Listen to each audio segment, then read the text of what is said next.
To every kid watching, I want you to hear me loud. You are not your zip code. You are not your last name. You are not your setbacks. You are your vision. You are your work ethic. You are your will. You are the quiet whisper inside you that says, I know there's more for me in this life. Hold on to that voice. It will be tested. It's up to you. The ball's in your fucking court. No more fucking around. You want your life to be better? I can't help you. Lee can't help you. Joe Rogan can't help you. Ari can't help you. God can't fucking help you. Only you can fucking help you. Grab your fucking balls, get a fucking notebook, and write down what the fuck you're gonna do this year. And this is it. What if I told you you're only 6 months away from the life you've always dreamed of? The money, the body, the mindset, but only on one condition. You have to show up every fucking day from here on out. Up until now, that's not a price you've been willing to pay. But the reality is, there are graveyards full of men that wish they could be in your spot 6 months to become the man you always knew you could be. Don't wait 10 years. Don't wait 10 minutes. Don't even wait 10 seconds. The time to start is now, 6 months away. I'll see you at the top, dog. Peace. To win, you gotta lose. To be successful, you gotta have something that's not successful. To be happy, you gotta have the support. If he could do it, this isn't a movie. He believed in himself, and you can too. Oh man, you gonna put it on me like that? You can do anything that you want. You can get singing lessons, get a better job, make more money. You could be even like rich. You could live in the White House someday. You could be president. Me? Do what you want to do. Do you actually want to do this or not? Because if you actually want to do it, what's going to stop you? Nothing. And if you don't really want to do it, what's going to stop you? Just about anything that comes up. Just about any obstacle that gets in your way becomes an excuse. It becomes a reason. It becomes a rationale for not proceeding down that path. So you have to understand that if you want to make it, if you have ambition, drive, goals, dreams, you have to be able to develop this ability to be resilient when the odds are stacked against you and resourceful when you run out of resources. We have an epidemic in this world. The epidemic I'm talking about is a lot of people bitch about fucking everything. They bitch about not having time. They bitch about their boss. They bitch about their husband. They bitch about their lives. They bitch about everything. We bitch about everything in life, but we do nothing about it. Very few people do anything about it. I'm fat. I'm out of shape. All these fucking things. What the fuck are you doing about it? You gotta take action in your life. You gotta stop bitching. You gotta start find a solution to your fucking problem. Don't be the problem. Take action. For every action, there's an opposite reaction. If all you do is bitch, nothing's gonna happen in your life. Take action, take control, stay hard. You have to discipline yourself. And the issue is, well, how? That's not really the relevant question. You can pick a disciplinary path. That's why I often tell my clients, especially young people, they say, well, I don't know what to do. It's like, that's okay. Nobody does. Go do something. Do the best thing that you can think of. Put the best plan you have into practice. It's not going to be perfect, and it will change along the way. But it will change partly because you become disciplined pursuing the path. And as you become disciplined, you become wiser.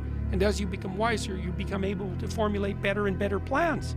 If your definition of success is win or lose, giving everything you've got and growing or learning along the way, then you're setting yourself up for success.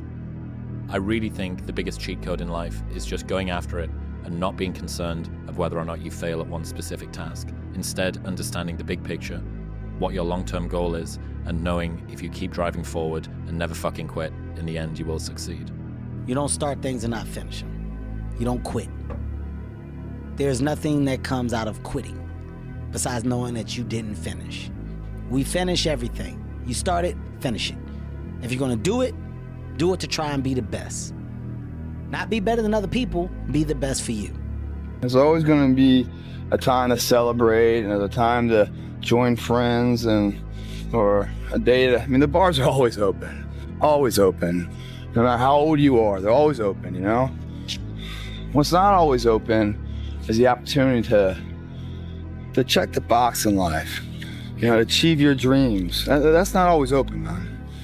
And it's funny, it's like, you know, I'm not saying you do it all the time and everything else, because everyone needs release in life. But it's funny when you're coming here and you're closing the gym up, and there's no one in the parking lot except for my car.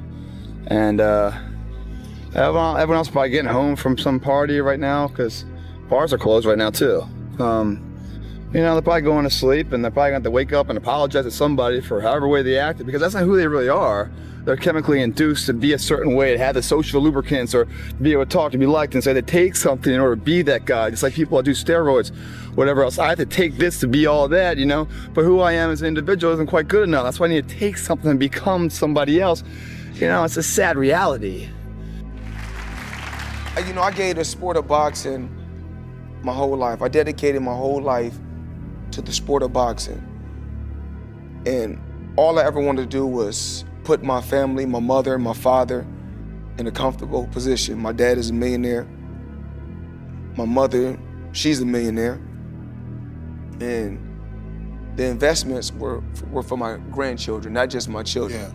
You know, put them in a position. That's really what it's about. Yeah. Giving back. Absolutely. I had to stop thinking normal. I had to stop thinking normal. I can no longer be a common man walking around doing common things. But no one taught me this stuff. It wasn't like I had, you know, I paid a trainer to come train me. Jenny Craig didn't come down and miracle my ass. None of this happened. It was on me. And that's what you have to realize. Everything you do, you may have some support, you may not, but it's on you. You have to make the decision whether you want to be a badass or whether you just want to be mediocre and everything's okay. I fight against my mind. Yes, sometimes it's happened. We are all human beings. We are not happy every day. We are, you know, not in a good mood every day. It's normal. It's part of us. What do you do to overcome that? I fight against that. You know, it's the big challenge. It's when you're not willing to do something, but you have to do it. This is the main point. This is why I say our mind, it's a box of surprises, and you have to challenge yourself to be consistent. I repeat, sometimes it's hard. It's what many people say, you like to go to the gym every day. Of course, no. It's not true. Nobody likes to go to the gym every day. But you have to do it. Probably yes, because your mental strength is coming from that moments, that in a hard moments, you know you should do it. If you had to create a human, what would you put them through to make them tough? It probably wouldn't be a really chill life. Yeah. What would you put them through to make them patient? You probably wouldn't give them things immediately. And so it's like we want these traits, but each of the traits has a price tag attached to it. And it's just like, do you want to pay the price tag to get the thing? And so I think if people reframe the period of life that they're going through as the price that they're paying out of their wallet, but the wallet is their time, is the seconds of life that they're trading for it, then I think more people would be willing to make the trade. Because at least when I look at myself, like when I'm 80 something years old and I'm looking back at my life, I want to have these traits. But in order to have those traits, I know I have to go through these things. And I think for me, that's given me a lot of comfort in hard times. Look, kid, bad things happen, and you can't do anything about it, right? Right. Wrong! When the world turns its back on you, you turn your back on the world. And my personal question to you is, why not you? You've got the brains, you can make decisions, you can study the plan, you can change your life, you can grow immensely in the next few years, you can make your dreams come true, you can build a financial wall around your family nothing can get through, you can become healthy, you can become powerful. Why not you? Every time you wanted to quit, every time life tried to break you, you chose to stand tall. That's what makes you great. Today ain't just about a piece of paper. It's about the grind, the sleepless nights, the sacrifices, the prayers you whispered when nobody was watching. It's all about those moments when you could have folded, but you didn't. You see, the underdog story is the realest story there is. Because when you come from nothing, you appreciate everything. You hustle different, you love different, and you lead different. So today, I want you to do 3 things. Stay humble, Never forget where you came from. Stay hungry. Keep that fire in your soul. And stay true. Always be real with yourself and the world. Because the world don't need no more copies. It need originals. And trust me, ain't nobody else that can do what you do like you do. Damn, Ron, come on! What's the matter with you? Tomorrow. Tomorrow. There is no tomorrow. There is no tomorrow. There is no tomorrow. I had to figure out I wasn't going to be a punk kid all my life. So the only way I could turn it around was to suffer. I had to build calluses in my brain the same way I built calluses on my hands. So I broke the Guinness Book of World Records for pull-ups a long time ago, but I failed at it twice. And I did 67,000 pull-ups in trying to break this record. So to do 4,030 pull-ups, I had to do 67,000 for training for that. Wow. And so what I realized is for me to become the man I wanted to become, I saw myself as the weakest person God ever created. But I never blamed God for anything he did to me. So I wanted to change that to be the hardest man ever created. Am I that? I don't know, but you had to have a goal. And my goal when I was sitting there, not going to school, being bullied, having no self-esteem, my goal was the only person that's gonna turn this person around is me. The only way I can turn it around is put myself through the worst things possible a human being can ever endure. And that'd be the only way that I can build this brain to handle anything that comes in front of it, callousing my mind through pain and suffering.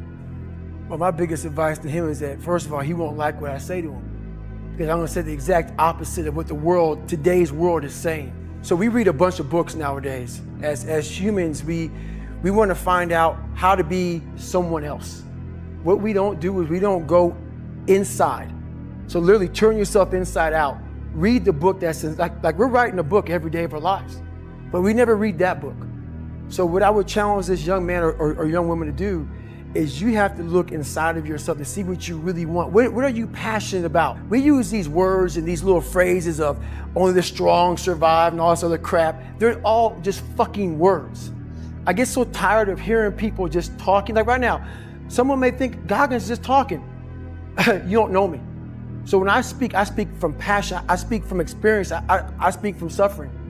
I have to tell this young man or woman that the only way I believe, and this is just my experience in life, the only way you're ever going to get to the other side of this journey is you have got to suffer to grow. To grow, you must suffer.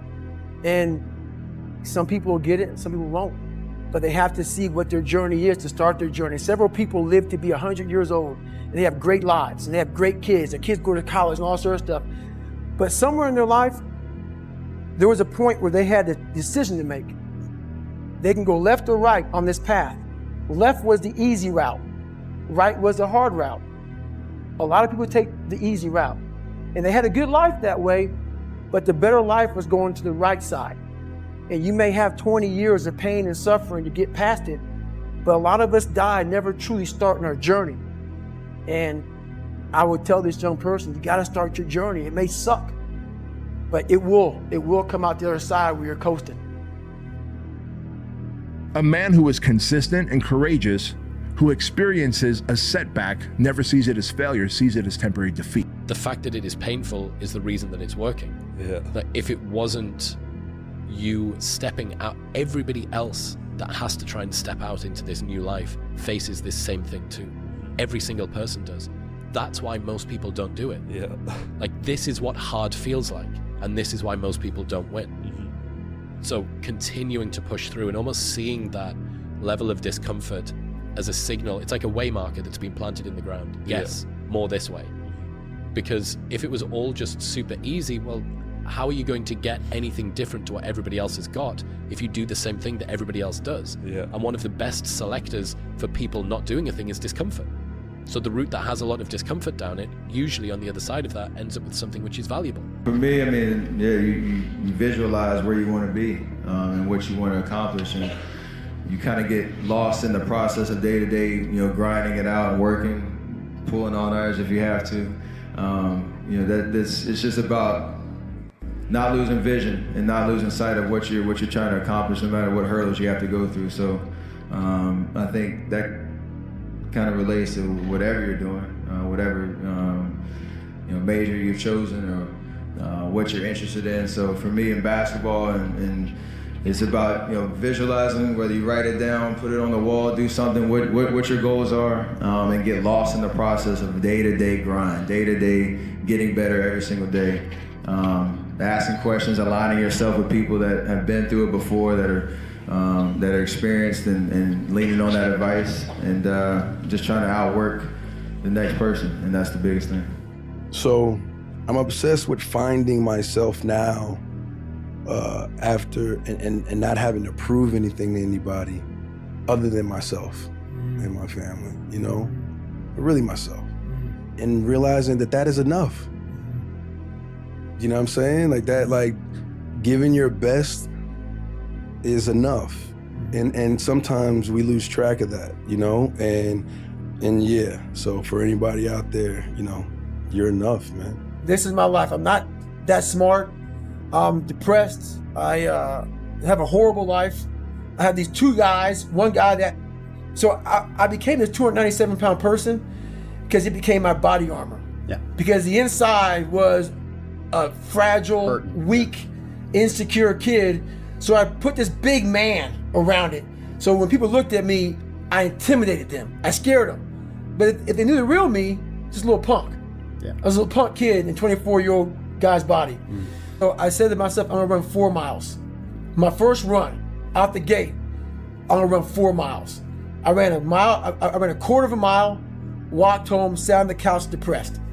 I said, man, there's no way I can do this. But what I realized though, is I wasn't gonna give up, because I already given up a million times.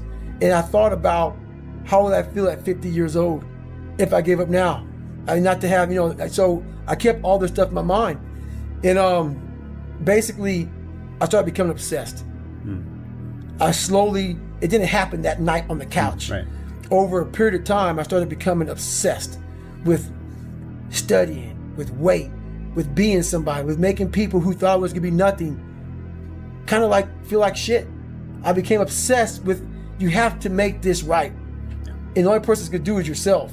So I became obsessed with just being obsessed. And that's what it was, man.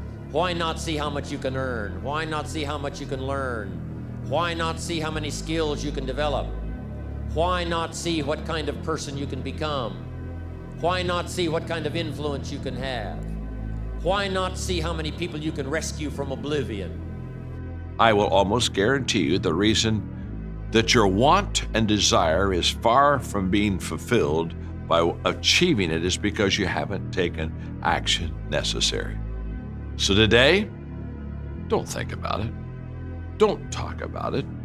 Don't wish for it. Go for it. Dive, move, start, act. Trust me, it's the only way to get there. When you grow up, you tend to get told that the world is the way it is, and your life is just to live your life inside the world, try not to bash into the walls too much, try to have a nice family life, have fun, save a little money. But life, that's a very limited life. Life can be much broader once you discover one simple fact, and that is everything around you that you call life was made up by people that were no smarter than you. And you can change it. You can influence it. You can build your own things that other people can use.